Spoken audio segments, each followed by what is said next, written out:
Thanks for remembering the time you spent listening to The Ticket, either podcast or broadcast. Check out The Hardline, live every afternoon from 3 till 7 on Sports Radio 1310 The Ticket.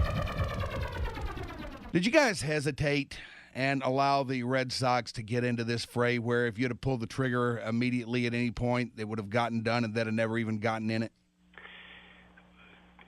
Guys, I obviously, as I'm sitting here last night, evaluating the deal, evaluating what did happen, what didn't happen, our decision-making process, that's the natural question I'm asking myself. I don't think so. At the end of the day, these guys are looking to maximize their potential gains from putting a star player on the market and ultimately putting two very good players on the market, albeit one with a contract that had some issues.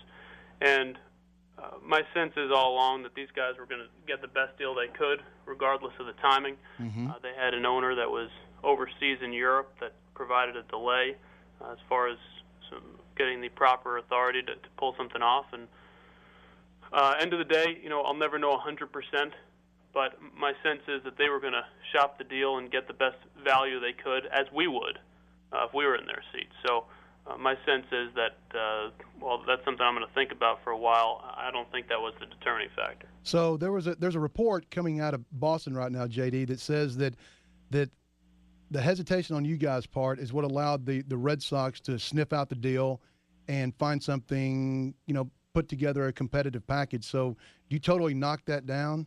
That's just totally not the truth? Like I said, that's something that I'm going to continue to review in my head and review as we go through a formal analysis of the process here that I'm going to consider. But, when you look back, and really not even this case, but in all deals, when a club is putting a player of Josh Beckett's potential and his value and his talents out on the market, they're going to make sure they get the most that's out there. And there was no point where I felt like that if we pushed the button 24 hours earlier or whenever it was, that it would have been a done deal on that telephone call. There were still follow-up calls and still an approval process on there, and they made that much clear. And whether or not that was to buy time to talk to other teams or whether it was legitimately to talk to their owner who was in Italy, that much I don't know. I haven't seen that report. It doesn't necessarily surprise me. That's the question I've been getting quite a bit of, and it's a fair question. But, in my mind, was it a factor? Maybe. Was it the deciding factor? I don't think so. All right, you're quoted as saying, and I do quote here, our goal from day one was to do whatever it takes to obtain a number one pitcher. Mm-hmm. Do you feel you did everything you could to get that number one pitcher? I feel if you're asking me if we met their asking price, then yes. We don't have them. So, it's easy to say that there was something else we could have done.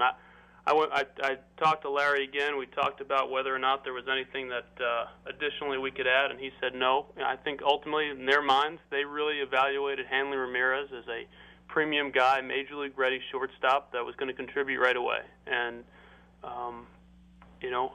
I can't control their evaluation of the deal. My personal evaluation and the evaluation of several other people who've called and talked to me from other clubs, from our clubs, is that, from an industry perspective, our deal may have been stronger. But, it wasn't a popularity poll. It was the Marlins' decision. This is Jon Daniels, the Rangers general manager, with us here on Sports Radio 1310 The Ticket. Now, we've also heard that on either your side or theirs, the possibility of including Spider Arias in this thing came up. Did it? Never. At no time? At no time. Did you consider that possibility to perhaps maybe get them interested in dealing with you guys once they said we're going with Boston? Or was it just done at that point? We talked about a variety of scenarios with them. I threw out the ability with Larry to think about some other things and engage in some other names, but they never asked us there.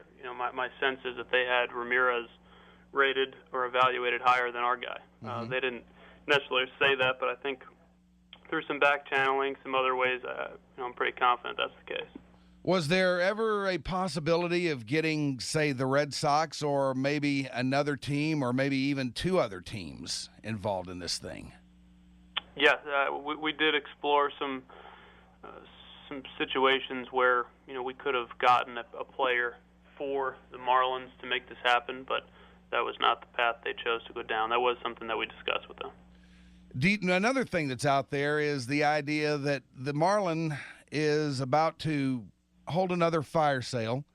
They're going to try and get their payroll down to $40 million, and therefore they're not even willing to take on a guy with a contract-friendly guy like Hank Blaylock. At the end of the day, you think that might have factored into their thinking?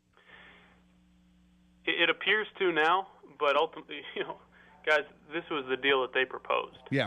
So unless that was a change in heart, or I can't really speak for them, but I have a hard time buying that completely because they were the one who asked for Hank.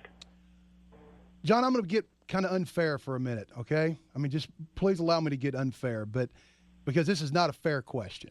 So now that I've qualified it, but that's a hell of a setup there. You're really getting me excited for that. Well, this is an unfair question. It really is. But how in the world can you let a guy like Josh Beckett get away and not get him? I mean, when you have a chance that a number one pitcher that young that you can control, I mean, all the elements are there.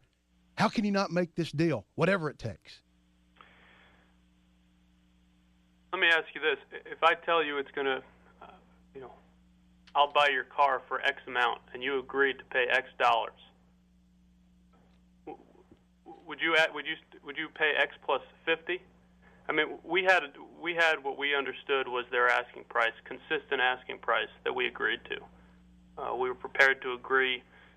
Earlier this weekend, ultimately we missed each other on the phone a couple times. I don't think that's not what led to the decision to go to Boston, but it just was a little bit of a factor. And normally when somebody would set up a deal, I think we have a deal, and then they come back at the 11th hour and go, oh, by the way, I need something else, I'd probably tell them to go to hell. But they didn't come back and say I need something else. Oh, really? So you never had a chance to say, I mean, when they made the phone call and said, look, we're going to deal with the Red Sox. I mean, at that point, you couldn't have said, hey, hold on a second. We got some more prospects down here. We got some more models that we can work with.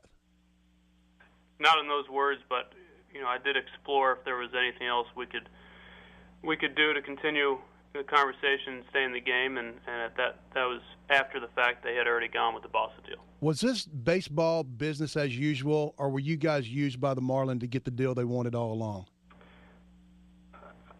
Good question. You'd probably have to ask the Marlins on that one. I think it was business as usual. I thought that that's baseball business as usual, though, isn't it? I mean, teams do this all the time. Exactly. Players do this all the time. Agents do this all the time. Exactly. Thanks for remembering the time you spent listening to the